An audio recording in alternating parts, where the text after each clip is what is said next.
രാമചന്ദ്രാഭിഷേകം ശ്രീരാമചന്ദ്രാഭിഷേകം സീതയാ സഹിത രാമചന്ദ്ര രഘുവീരരാജ്യാഭിഷേകം ശ്രീനീലകണ്ഠാഭിഷേകം ആഞ്ജനേയ പരിസേവ്യൻ ധീരഭരതാഭിപൂജ്യൻ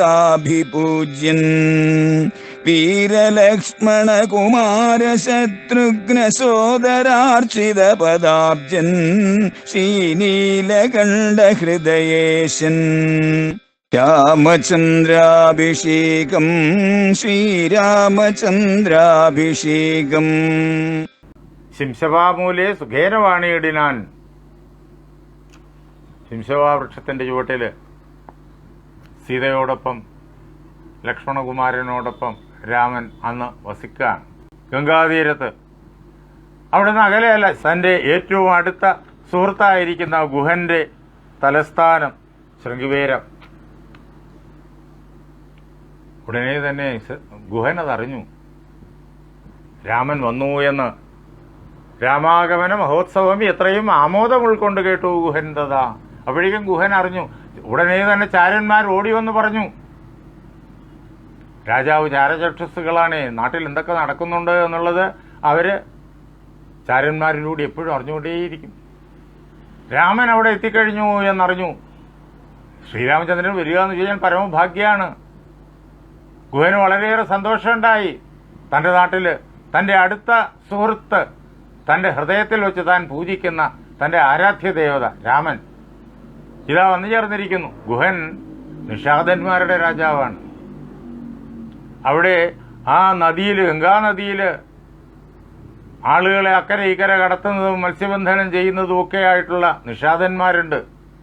അവരുടെ നാടാണത്, അവരുടെ രാജാവാണ് ഗുഹൻ. ആ ഗുഹൻ രാമന്റെ അടുത്ത മിത്രമാണ്. രാമനുമായിട്ട് അങ്ങേയറ്റത്തെ സ്നേഹബന്ധമാണ് ഗുഹന്. ഓടി വന്നു രാമന് സമർപ്പിക്കാൻ വേണ്ടിയിട്ട് പഴങ്ങളും കിഴങ്ങുകളും പുഷ്പങ്ങളും തേനും അങ്ങനെ എന്തെന്തൊക്കെ മധുരങ്ങളായിട്ടുള്ള ശ്രേഷ്ഠങ്ങളായിട്ടുള്ള വിഭവങ്ങളുണ്ടോ അവയെല്ലാം എടുത്തുകൊണ്ട് നേരെ രാമന്റെ മുന്നിൽ ഓടിയെത്തി രാമന്റെ പാദങ്ങളിൽ വച്ചിട്ട് രാമനെ നമസ്കരിച്ചു.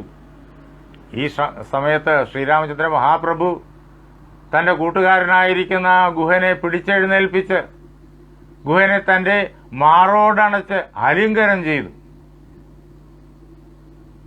ഗുഹൻ രാമനോട് പറഞ്ഞു, ധന്യനായേനടിയൻ ഇന്നു കേവലം. അല്ലയോ ഭഗവാനെ രാമ, അല്ലയോ സ്നേഹിത, ഞാനിതാ ഭാഗ്യശാലിയായി കഴിഞ്ഞിരിക്കുന്നു.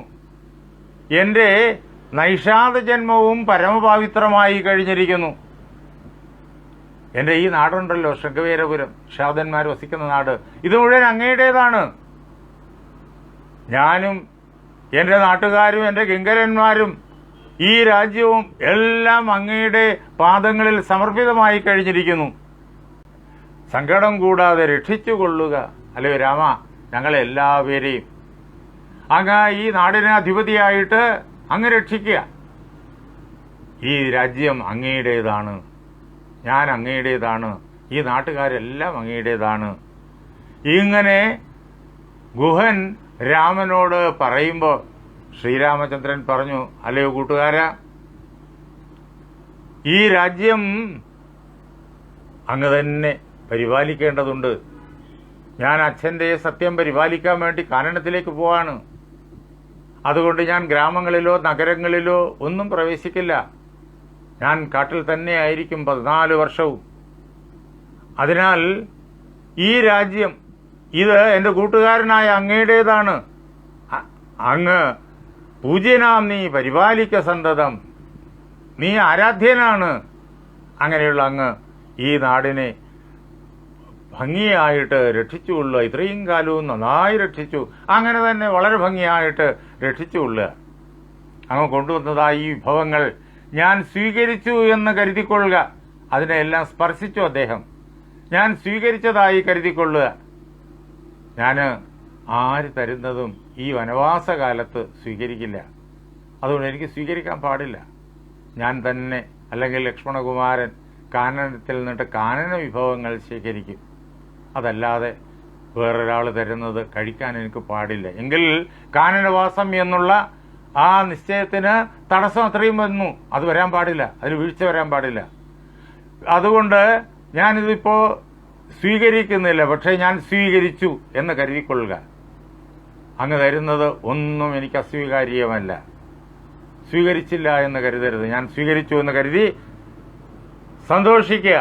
ഇനി എന്തെങ്കിലും അങ്ങ് തരുന്നത് എനിക്ക് സ്വീകരിക്കണം എന്ന് ഉണ്ടെങ്കിൽ, ഞാൻ സ്വീകരിക്കണമെന്നുണ്ടെങ്കിൽ കൊണ്ടുവരിക വടക്ഷീരമാശു നീ, വടവൃക്ഷത്തിന്റെ കറ കൊണ്ടുവരിക, ഞാനത് സ്വീകരിക്കാം.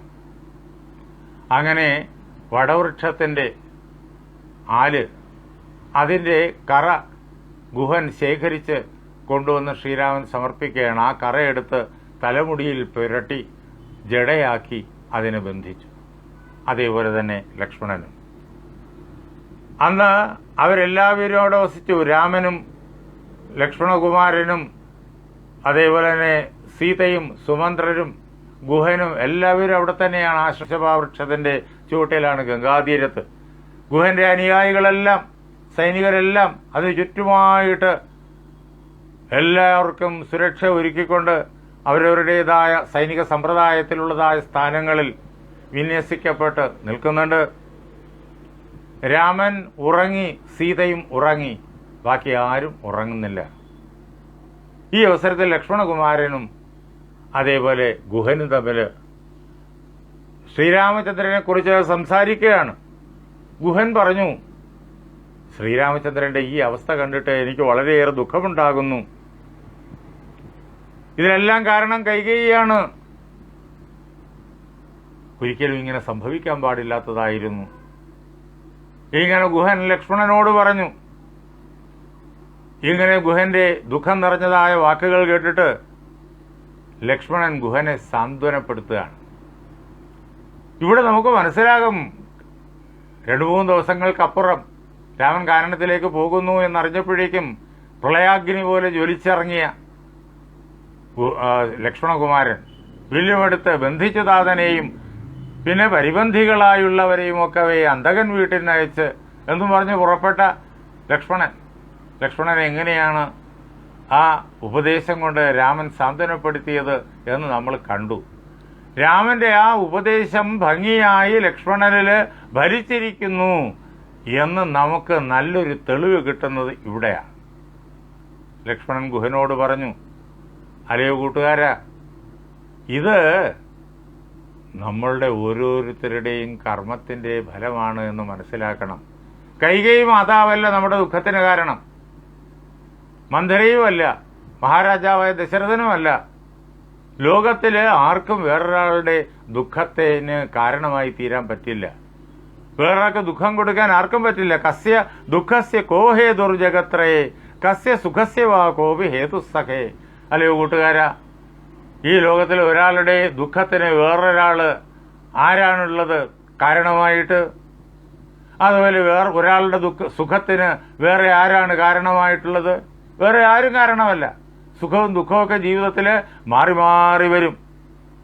അത് അവരവരുടെ പൂർവ്വജന്മാർജിത കർമ്മമത്രേ ഭുവി സർവ്വലോകർക്കും സുഖദുഃഖ കാരണം. ഈ ഭൂമിയിൽ എല്ലാവർക്കും സുഖവും ദുഃഖവും മാറി മാറി വരുന്നുണ്ടല്ലോ. അതിനെല്ലാം കാരണം പൂർവ്വജന്മാർജിതമായ കർമ്മമാണ്. മുജ്ജന്മങ്ങളിൽ അനേക ലക്ഷം ജന്മങ്ങൾ നമുക്ക് കടന്നിട്ടുണ്ട്. ആ ജന്മങ്ങളിൽ ചെയ്തിട്ടുള്ളതായ നല്ലതും ചീത്തയുമായിട്ടുള്ള കർമ്മങ്ങളുടെ വലിയൊരു ഭണ്ഡാകാരം നമ്മുടെ കയ്യിലുണ്ട്. അവയെല്ലാം സഞ്ചിത കർമ്മങ്ങൾ എന്ന് പറയും. അത് ഈ സമുദ്രത്തെക്കാളും എത്രയോ മടങ്ങ് വലുതാണ് ഓരോരുത്തരുടെയും കയ്യിലുള്ള സഞ്ചിത കർമ്മങ്ങൾ. അതിൽ നിന്ന് കുറേ എണ്ണം എടുത്തുകൊണ്ടാണ് ഓരോ ജന്മവും നാം സ്വീകരിക്കുന്നത്. അത് എടുക്കുന്നതിന് നമ്മുടെ ഇഷ്ടത്തിന് പറ്റൂല. അതിന് ചില വ്യവസ്ഥകളുണ്ട്, നിയമവ്യവസ്ഥകളൊക്കെ ഉണ്ട്. അത് വേദാന്തശാസ്ത്രം നമ്മെ പഠിപ്പിച്ചു തരും. പക്ഷേ അത് എങ്ങനെ ആ നിയമവ്യവസ്ഥയെ നമുക്ക് അനുകൂലമായി ഉപയോഗിക്കാം എന്നതിന് മാർഗവും വേദാന്തശാസ്ത്രം പറയുന്നുണ്ട്. നമ്മൾ ഏത് പ്രകാരത്തിലാണോ ഈ ജന്മത്തിൽ ചിന്തിക്കുകയും പ്രവർത്തിക്കുകയും ഒക്കെ ചെയ്യുന്നത്, അതിനനുസരിച്ചുള്ള ചിന്തയും പ്രവൃത്തിയുമായിരിക്കും പ്രാണൻ വെടിയുന്ന സമയത്തും. അപ്പോഴുള്ളതായ ചിന്തയും അതേപോലെ പ്രവൃത്തിയും നമ്മുടെ ഈ സഞ്ചിത കർമ്മങ്ങളിൽ നിന്ന് അടുത്ത ജന്മത്തിലേക്ക് കടന്നു പോകാൻ വേണ്ടുന്ന പ്രാരബ്ധങ്ങൾ ഏതു വേണമെന്ന് തിരഞ്ഞെടുക്കും. നമ്മുടെ ഈ ജന്മത്തിലെ നിരന്തരമായി നിൽക്കുന്ന ചിന്തകളും പ്രവൃത്തികളുമാണ് നമ്മുടെ സഞ്ചിത കർമ്മത്തിൽ നിന്ന് അടുത്ത ജന്മത്തിലേക്കുള്ളതായ പ്രാരബ്ധത്തെ തിരഞ്ഞെടുക്കുക. നല്ല പ്രകാരത്തിൽ ചിന്തിക്കുകയും നല്ല പ്രകാരത്തിൽ പ്രവർത്തിക്കുകയും ചെയ്തു കഴിഞ്ഞാൽ സഞ്ചിത കർമ്മത്തിൽ നിന്നിട്ട് നല്ല നല്ല നല്ല വാസനകളായിരിക്കും അടുത്ത പ്രാരബ്ധമായിട്ട് നമ്മിലേക്ക് വരിക. അങ്ങനെ ഓരോരുത്തരുടെയും സുഖത്തിനും ദുഃഖത്തിനും കാരണം പൂർവജന്മാർജിതമായ കർമ്മങ്ങളാണ് എന്ന് ലക്ഷ്മണൻ ഇതാ ഗുഹനോട് പറയുന്നു. ലക്ഷ്മണോപദേശം എത്ര സമർത്ഥമായിട്ട് ലക്ഷ്മണൻ ഉൾക്കൊണ്ടിരിക്കുന്നു എന്ന് ഇതിൽ നിന്നിട്ട് നമുക്ക് മനസ്സിലാക്കാം. പിന്നെ പലരും വിചാരിക്കും, എന്നെ അയാള് വേദനിപ്പിച്ചു, എന്നെ അയാള് പല പ്രകാരത്തിൽ ഉപദ്രവിച്ചു എന്നൊക്കെ പലരും വിചാരിക്കും. ഇത് അജ്ഞാനികളുടെ വിചാരമാണ്. ആർക്കും ആരെയും വേദനിപ്പിക്കാനും ഉപദ്രവിക്കാനും പറ്റൂല. ബുധന്മാര്, അറിവുള്ള ആളുകള് ഈ പ്രകാരത്തിൽ മറ്റാരുടെ പുറത്തും പഴിചാരുകയും ഇല്ല എന്ന് അല്ലയോ കൂട്ടുകാരെ അങ്ങ് അറിഞ്ഞുകൊള്ളൂ. ഇഷ്ടമായുള്ളത് തന്നെ വരുമ്പോഴും ഇഷ്ടമില്ലാത്തത് തന്നെ വരുമ്പോഴും തുഷ്ടാത്മനാ മരുവുന്നു ബുധജനം.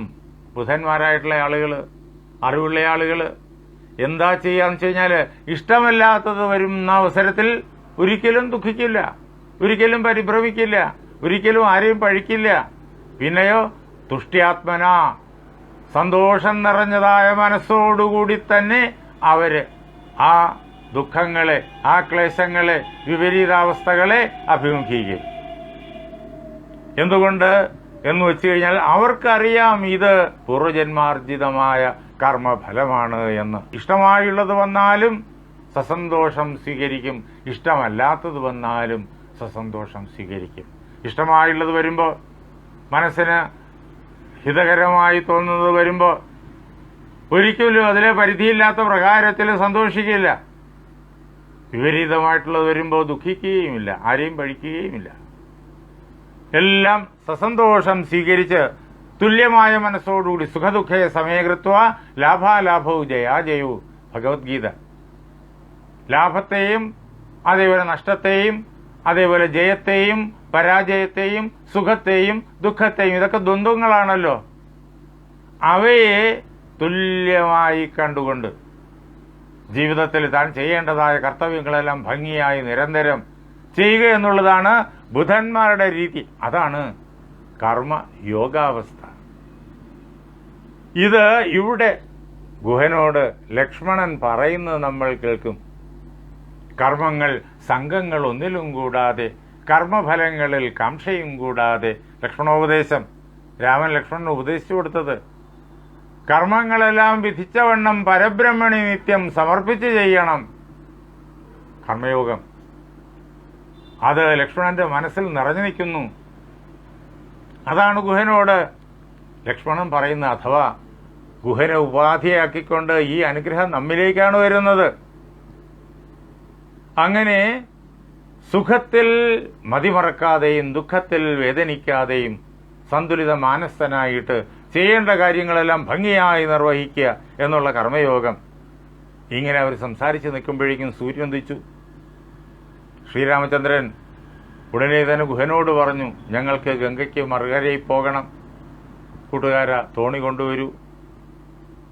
ഉടൻ തന്നെ ഗുഹൻ മഹാരാജാവായിരിക്കുന്ന അല്ലെങ്കിൽ രാജകുമാരനായിരിക്കുന്ന രാമൻ എഴുന്നള്ളാൻ പറ്റിയ ഒരു തോണി, രാജകീയമായ തോണി കൊണ്ടുവന്നിട്ട് സ്വാമിന്യം ദ്രോണിക സമാരുഹ്യതാം.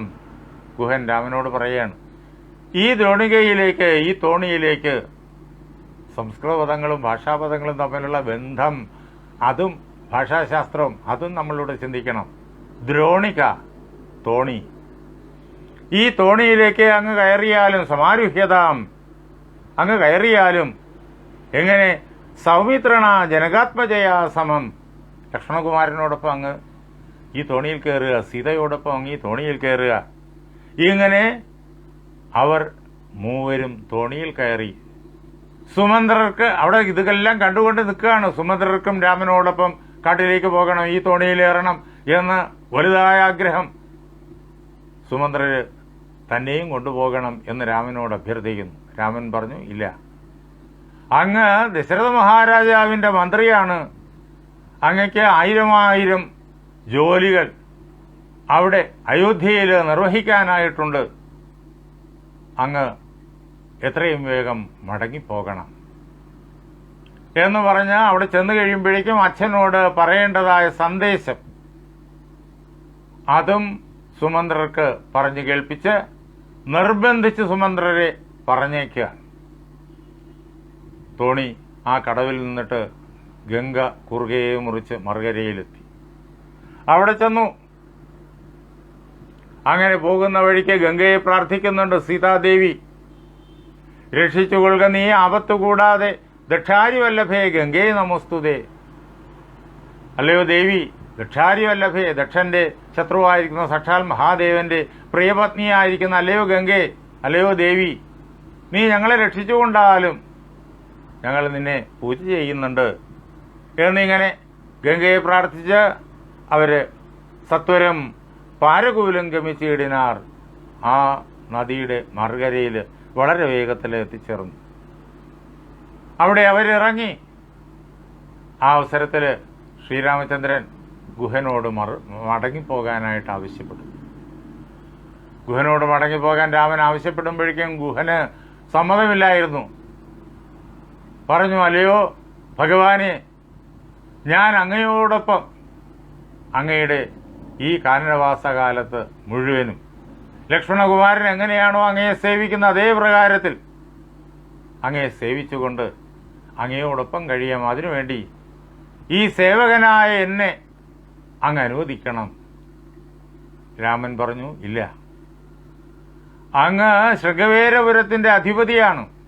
ശൃംഗവേരപുരത്തെ ഭംഗിയായി രക്ഷിക്കുവാനുള്ള ചുമതല അങ്ങയെ കാത്തിരിക്കുന്നു. അതിനാൽ അങ്ങ് മടങ്ങിപ്പോയിക്കൊള്ളുക. ഞാൻ തിരിച്ചു വരും. തിരിച്ചു വരുന്ന അന്ന് അങ്ങ് എൻ്റെ സന്നിധിയിൽ എത്തിച്ചേരണം. നമുക്ക് തമ്മിൽ അന്ന് കാണണം എന്ന് പറഞ്ഞ് ഗുഹനെ ആലിംഗനം ചെയ്ത് നല്ല വാക്കുകൾ കൊണ്ട് സമാധാനിപ്പിച്ച് താൻ മടങ്ങി വരും എന്ന് ഉറപ്പ് കൊടുത്ത് രാമൻ ഗുഹനെ മടക്കി അയച്ചിട്ട് കാനനത്തിനുള്ളിലേക്ക് പോവാൻ